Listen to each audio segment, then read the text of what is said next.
Yeah, we're going to start same group except Morris instead of Baines. Brad, Mike Pina from Vice Sports. Al Horford's post-ups have been a bigger and kind of better part of your offense in this playoff since compared to last year's postseason and the regular season. Just how important are they to your offense right now in this series? How critical do you think they're going to be? Well, it's kind of the last two series have been, the way he was guarded. The people were really taking away his three. They were switching him a lot, so that provided more opportunity to post. It just depends on how he's being guarded. So he's a guy that can step out behind the three-point line. He can play make for us if he's playing against closeouts, and he can post up, especially against a switching group. So, there's a lot of options there, but it's more about how he's being guarded than necessarily just because he's versatile enough to do a bunch of different things.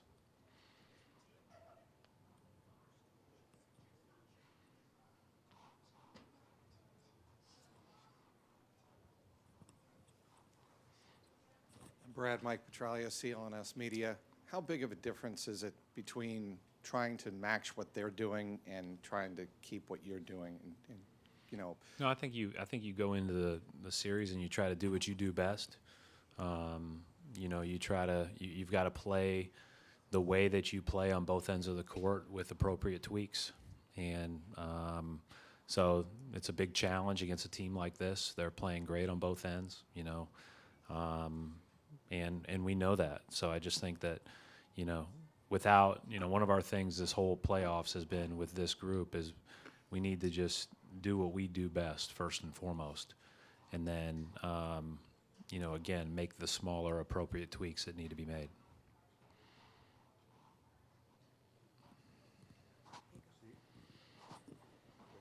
Steve Ashburn, NBA.com. How much, when you enter a series like this, do you go off your team's experience against the opponent versus how they've done it in the last two rounds and how they're playing currently? A little bit of both. I think, obviously, the way that they played against the Toronto series probably reminds us all of the Cavs in the last couple of years. I think that the plays that not only LeBron's making, but the guys around him are making, and the chemistry that they've developed off the ball, and the actions they're running. There's a lot that makes you think like this is another really, really good Cavs team that's peaking at the right time, but at the same time, I think you look at what you've done, what you can do better, and then obviously what was good and bad from the first two rounds. Coach Mark D'Amico, Celtics.com. With Marcus Morris going in and Aaron Baines going off, you've talked all season about your players just basically being selfless and not caring about starting or coming off the bench. How has that selflessness served you guys in a positive way this season from top to bottom on the roster? Well, I mean, I've said this before. I think Baines, we've done this with Baines all year against certain matchups, and he knew when we got together on whatever day it was that was the most likely scenario. So he didn't even step on the floor with the first group. He knows that obviously Love at the 5 is a unique coverage, and then just as many versatile guys out there as possible to guard LeBron and the other guys on the court. And so I've said this not enough times that you can't have better leaders than Al and Baines. Like, you can't. They're both our two oldest players. They are totally selfless. They are totally in it for the team. They wrap their arms around young guys. The young guys feel ownership with them. Like, it's as good as it gets. So being able to take him in and out of the lineup has been it's set a great example for everybody else. And then so when a guy like Jalen's coming off injury last series, he just knows that that's just part of it. Sometimes you don't start the next game, and I think that's a really good situation to be in, and it's due to the leadership of those guys. Coach Bob Schron, the Citizen. So much is made about pace, and LeBron is so extraordinary in the open court. How important is it to offensive execution and preventing turnovers? Yeah, I think getting great shots every time down the floor is absolutely at a premium. You can't can't take bad ones. You can't throw the ball away because they don't run it all the time, but they're so opportunistic, and he's so good at not only getting downhill but making plays for others. And when they run to the 3-point line, and they just go on these barrages and kill people. And so, offensive efficiency, effectiveness is really important. Brad, you brought up Jalen. How is he doing with that hamstring, and what's the latest with his minutes restriction? Yeah, he's great. I was told he couldn't play 48 today. So I'll make sure that I try to, heed that advice. How important is George Hill to what Cleveland Really wants to do? important. I don't think it's a coincidence that when in Game 7 he came in and played the way he did against Indiana, and then the way he played in the Toronto series. He's another guy that can really shoot the ball, play off the ball, but then he's also a guy that can be the primary pick-and-roll ball handler so that either Love can play with him in the pick-and-roll, which is a problem, or LeBron can be a setter, which is a problem.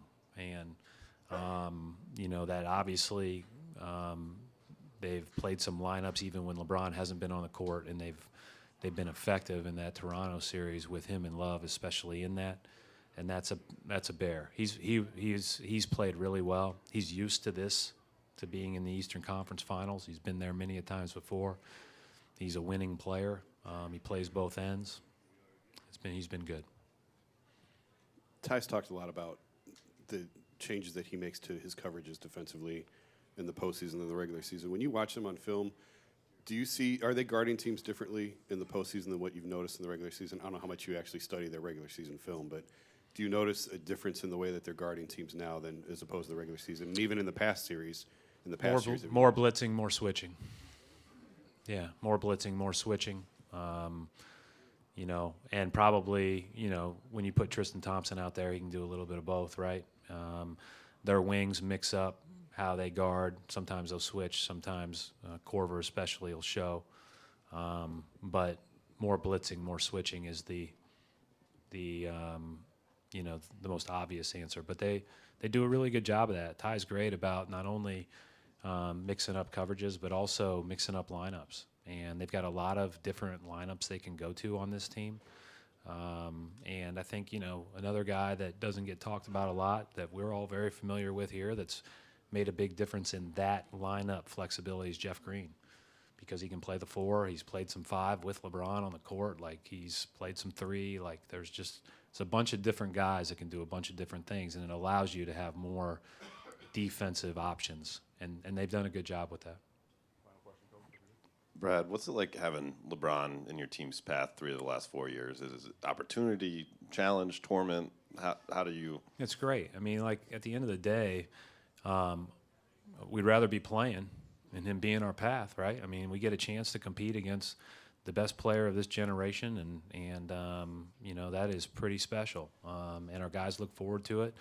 But we can't be focused on LeBron versus the Celtics. It's the Cavs versus the Celtics. And the last series proved, like, those guys averaged 84 points a game last series, the rest of the team. And Love's playing great. Korver's playing great. Smith got it rolling. Like, Hill, we talked about. You go down the list, and, oh, by the way, the best player's setting them up. Like, and so it's such a, it's not Celtics versus him. It's Celtics versus them. And he's obviously the engine to it. But, what a great opportunity, especially with our guys. It's like it's something that we should only be looking forward to.